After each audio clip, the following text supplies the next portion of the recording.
Épisode Anthropique et la vérification d'une pause de l'IA. Chapitre 1 L'appel du 4 Jean. Un des laboratoires qui mène la course demande au monde de lever le pied, la semaine même où il prépare la plus grosse entrée en bourse de l'histoire. Écoutons d'abord ce qu'il dit, mot pour mot. Le 4 juin 2026, Anthropique met en ligne un texte court, presque sobre, au titre limpide « When AI builds itself », quand l'IA se construit elle-même. Et la demande qui suit détonne, venant d'une maison qui court en tête. Le monde, écrit Anthropique, devrait se garder l'option de ralentir ou de suspendre temporairement le développement des systèmes les plus avancés, afin que nos institutions et la recherche sur la sécurité rattrapent la machine. On croirait lire une tribune d'opposants, sauf que la phrase vient de l'intérieur du moteur. Mais lisez la ligne d'après, et tout se complique. Anthropique ne s'arrêtera que si les autres s'arrêtent aussi. Plusieurs laboratoires de premier rang, dans plusieurs pays, aux États-Unis comme en Chine, acceptant de geler en même temps, sous les mêmes règles, et surtout, des règles que des tiers peuvent vérifier. Retenez ce dernier mot, vérifier. C'est lui qui va décider si tout ce texte est une proposition sérieuse ou une figure de style. Pourquoi cet appel et pourquoi maintenant ? Parce qu'un seuil vient d'être franchi à l'intérieur même de la maison. Selon les chiffres qu'Anthropique publie sur lui-même, plus de 80% du code intégré à sa base de production est désormais écrit par Claude, son propre modèle, contre quelques pourcents à peine début 2025. Un ingénieur de l'entreprise fusionne aujourd'hui environ 8 fois plus de code qu'il y a 2 ans. Et d'après la même note, la durée des tâches qu'un modèle mène seul, sans la main d'un humain, doublerait tous les 4 mois. Posez le calcul sur une année, 3 doublements, fois 8 en 12 mois.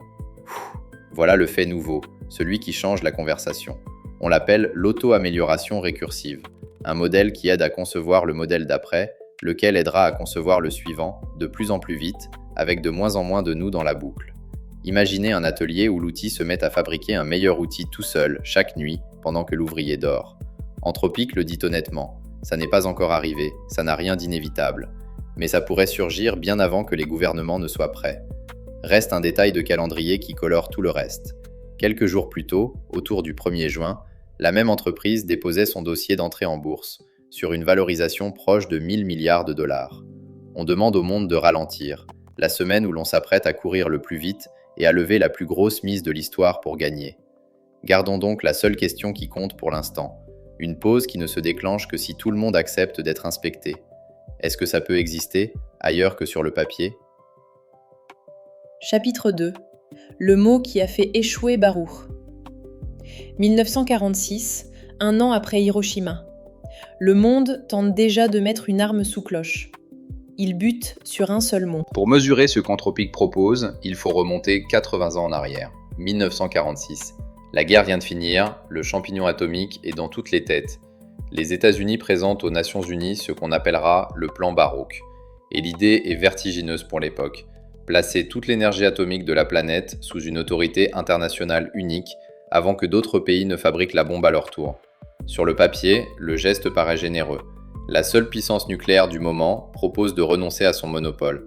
Dans les faits, le plan se défait en quelques mois.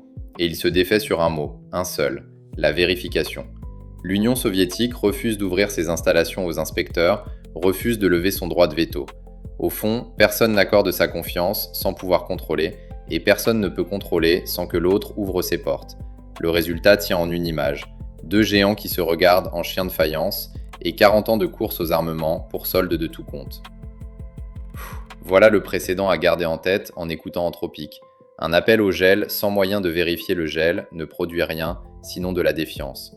Mais l'histoire offre aussi une suite plus encourageante, et c'est elle qui rend la proposition d'Anthropique concevable. Peu à peu, les grandes puissances apprennent à se surveiller sans s'aimer. En 1963, le traité d'interdiction partielle bannit les essais nucléaires dans l'atmosphère. Et pourquoi dans l'atmosphère d'abord ? Parce qu'une explosion à l'air libre projette dans le ciel une signature radioactive qu'un capteur à l'autre bout du globe sait lire. On vérifie sans entrer chez le voisin, en écoutant la planète elle-même. Le sous-sol, plus difficile à sonder, viendra plus tard, avec les sismographes. Et au fil des décennies, cette idée finit par s'incarner dans une institution, l'Agence internationale de l'énergie atomique, dont les inspecteurs apprennent à compter les centrifugeuses une à une et à traquer, dans une simple poussière d'uranium, la preuve qu'on a enrichi trop loin. La confiance n'est jamais offerte, elle s'arrache à coups de mesures concrètes sur le terrain. Plus tard encore arrivent les accords de limitation, les SALT, Et cette formule que Reagan empruntera à un proverbe russe pour signer avec Gorbatchev. Fais confiance, mais vérifie. Toute cette histoire se résume à une ligne. Un traité de désarmement ne vaut jamais plus que sa vérification. Sans preuve tangible que l'autre a vraiment arrêté, aucune puissance n'arrête, parce que s'arrêter seul, c'est offrir l'avantage à celui qui continue.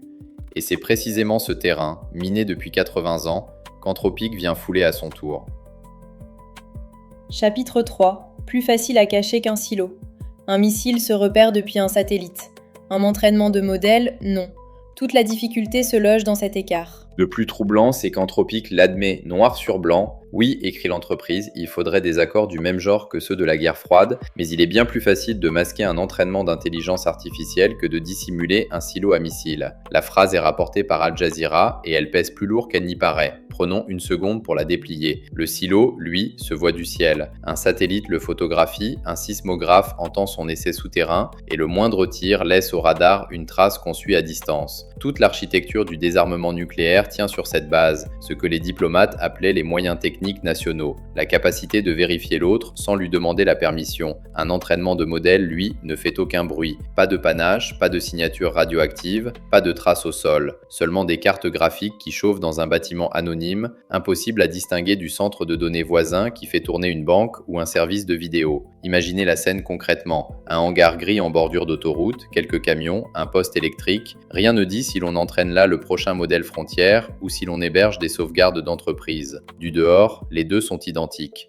C'est ça, le cœur du problème. La matière première de l'IA, c'est du calcul, et le calcul ne fume pas. Comparé avec ce que sait faire un inspecteur du nucléaire. Il entre dans une usine d'enrichissement et compte les centrifugeuses une à une. Puis, il passe un coton sur les parois, où un laboratoire lira, des mois plus tard, la trace d'un uranium poussé trop loin. Rien de tel n'existe pour un modèle. Aucun écouvillon ne dira jamais qu'un hangar a entraîné une intelligence plutôt que stocker des films. Le seul vrai levier des États aujourd'hui, c'est le contrôle des puces à l'exportation. Bloquer les cartes les plus puissantes pour ralentir l'adversaire. Mais c'est un filet à large maille, contourné par 1000 intermédiaires et qui ne dit jamais ce qui tourne derrière les murs. À quoi ressemblerait alors un vrai régime de vérification? Les spécialistes en dessinent déjà les contours. On partirait des puces elles-mêmes, puisqu'une poignée d'usines au monde, au premier rang desquelles le taïwanais TSMC, grave l'essentiel des processeurs qui servent à entraîner les grands modèles. Ces puces, on pourrait les compter, les immatriculer, exiger qu'elles signalent où elles tournent et combien de calculs elles avalent. Certains chercheurs vont plus loin et imaginent une attestation gravée dans le silicium, un mouchard matériel capable de prouver qu'aucun entraînement géant n'a eu lieu en douce. Sur le papier, c'est élégant. Dans la vraie vie, il faudrait que les fabricants, les États et les rivaux acceptent tous le même mouchard. Et l'on revient toujours au même mur. Celui qui pose le mouchard, qui le contrôle? Alors, à quoi ressemblerait l'inspection d'une IA? Anthropic dit vouloir y travailler à travers son institut, et l'ampleur de la tâche donne le vertige. Attester la quantité de calculs qu'un laboratoire consomme, tracer la provenance de chaque modèle, ouvrir les portes à des audits extérieurs. Tout cela suppose que les fabricants de puces, les fournisseurs de cloud et les États acceptent de jouer le jeu jusqu'au bout, et qu'au terme de la chaîne, la Chine accepte qu'un regard étranger entre dans ses salles serveurs. C'est le verrou de toute l'affaire. Si Washington et Pékin ne vérifient pas ensemble, n'importe quel pays peut signer la pause, faire mine de s'arrêter et poursuivre dans son coin. À ce moment-là, la pause se retourne contre son intention. Elle freine ceux qui jouent franc jeu et offre une longueur d'avance à celui qui triche. La hantise de Baruch, transposée à des fichiers qu'on déplace en silence.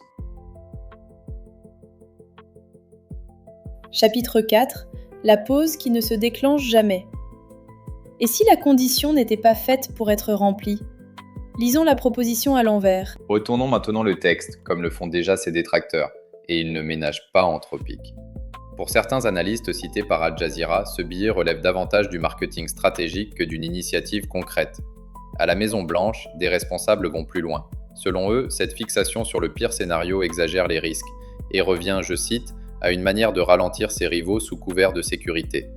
Le reproche mérite qu'on s'y arrête parce qu'il vise juste. Regardez la mécanique de la promesse. Anthropic s'arrêtera, mais à condition que tous les autres s'arrêtent, et à condition qu'on puisse le vérifier de façon irréprochable. Or, on vient de voir combien cette vérification est ardue, peut-être hors d'atteinte à court terme.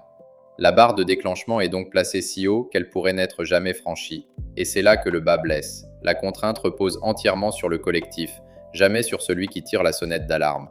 Anthropic se donne le beau rôle, celui qui prévient, tout en gardant les mains libres tant que le reste du monde n'a pas bougé. Pendant ce temps, la maison continue de publier des modèles, de lever des fonds, de viser les 1000 milliards à Wall Street. La presse a même relevé une ironie plus mordante encore. Cette entreprise qui réclame une pause mondiale prête par ailleurs main forte aux renseignements américains face à la Chine. Autant dire que la confiance qu'il faudrait à Pékin pour s'asseoir à la table n'est pas vraiment au rendez-vous. Soyons justes, pourtant. Anthropic est aussi la maison qui publie, depuis des années, le plus de recherches sur les dangers de ses propres modèles. L'alarme, chez elle, n'est pas née la semaine du dépôt en bourse. Le problème tient au format de l'engagement. L'histoire récente est jonchée de promesses volontaires signées en fanfare, puis oubliées dès que la concurrence se fait pressante. Un serment qui ne coûte rien tant que personne ne bouge n'est pas une garantie, c'est une posture confortable.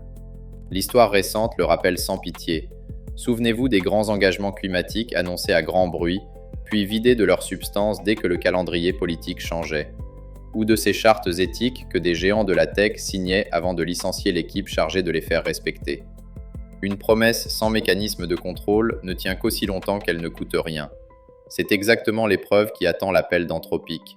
Le jour où s'arrêter coûtera vraiment une part de marché, seule une vérification contraignante empêchera chacun de tricher en silence. Et c'est là que la Chine plane sur tout le débat, car une pause qui n'engagerait que les laboratoires américains serait pire que pas de pause du tout. Elle reviendrait à offrir l'avance à Pékin, sur un plateau.